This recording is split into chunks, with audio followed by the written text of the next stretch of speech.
Thanks, guys. Okay, so someone tell me how does radio make money? Okay, perfect. So when they sell the commercial or the advertisement, what happens then? When the salespeople do that, what happens then? Does anyone know? Well, do the people who sell it do that?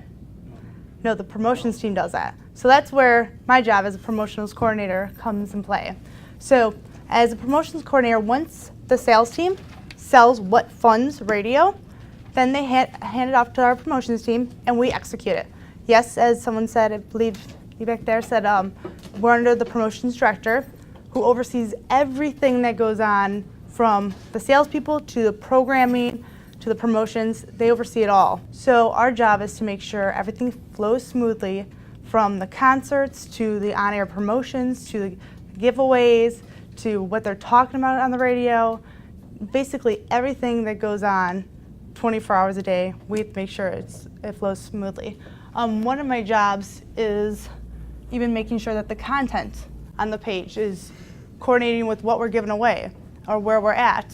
For instance, the events page, when sometimes the salespeople sell commercials, they also sell, hey, the B-96 street team's going to be out at this event. Promotional coordinators also go out to the events and make sure that you know what we're giving away on site, or we're there, we're making sure we're making a good presentation of our station. So my road to success. So I did 3 internships during my time at DePaul. I started off first at Fox News, where I worked in the Weather Center, and then also I worked at Clear Channel. I first worked in programming, then promotions, and then back to programming. So I was all over the place, and at times both those overlapped. So I stayed busy on top of a full load at school, and I just wanted to get my foot in the door since you are in the heart of Chicago, like the 3rd largest market. Like you have an opportunity that so many other people don't have. So by gaining an internship, it's a huge thing. And from that's where I succeeded to get my job to where I'm at today. So I then went over to the programming department at KISS FM. And KISS FM was great. I loved it. Don't get me wrong.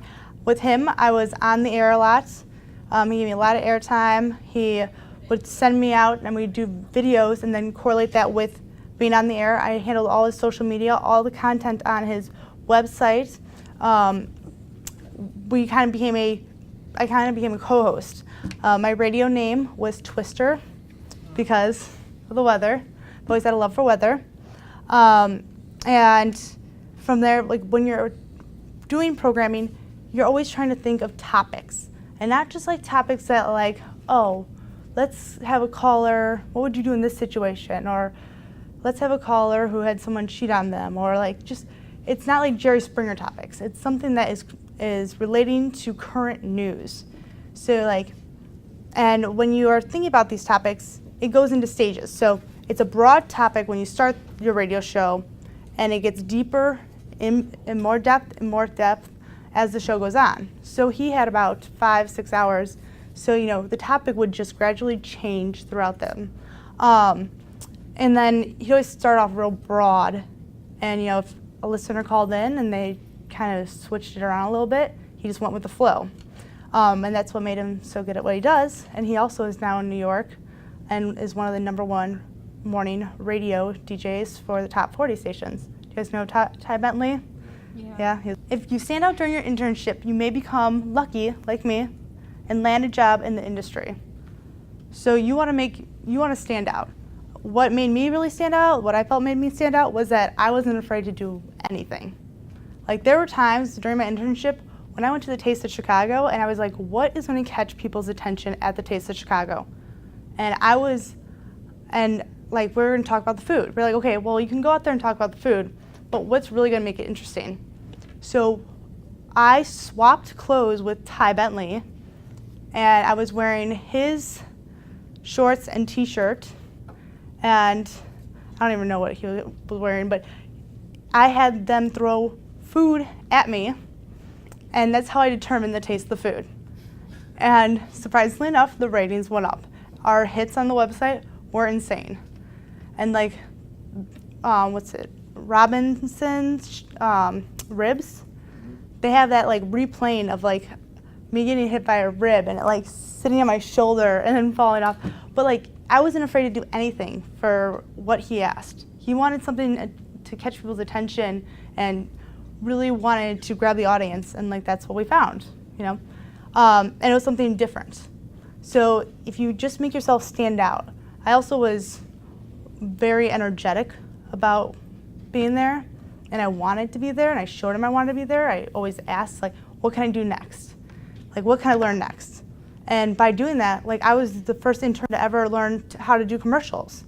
And then they were like, oh, you know how to do commercials as an intern? Let's use you over at WGCI. So then all of a sudden I was on WGCI, which to me did not sound like the right demographic, because it's, hi, this is Kailee from Barrington, and I am WGCI. And people would be like, I think I heard you on WGCI. My Barrington friends were like, that's not really like your station, right? Like, aren't you over at KISS? I'm like, yeah, but I do it for WGCI. I was doing it for The Light. But since I was an intern, I wanted to learn how to do that. They taught me to learn how to do that, and that's what helped me land the job I have today. Because when I went into my job interview, I was like, hey, I can board op. I know how to track. Like, yeah, you learn it in school, but not until someone leaves you there and it's like, hey, complete this assignment. And you're like, uh-oh, where's Bill? Like, I need help. Like, then you really learn, because you have to teach yourself how to do it. So from all those internships, now I work for CBS Radio. Again, I am in charge of making sure everything runs smoothly. I also have a manager above me, but we basically split the roles because there's so much to do. She basically manages everyone else, and I just make sure everything gets done. But we call each other Batman and Robin, because while we have Summer Bash and Jingle Bash, we were both running around like chickens with our heads cut off. And I could tell you the funniest and weirdest stories about it, like how Miley Cyrus had her whole family come to Summer Bash, and she wanted them to sit in a box by themselves like 20 minutes before Summer Bash doors opened. So I had to rearrange everyone's suite numbers and give them all new tickets, all these random people, so that Miley Cyrus's family can sit in a suite with like the suite next to it being empty and nobody ever seen them there. So, and like, just make it happen. Like, and on top of that, with Neo wanting a thing where he puts his iPod in so he can listen to his music in his room, and like, just weird things that people ask you to do, and if you just make it happen, you know, they want those kind of people, and that's how you just move up in the company.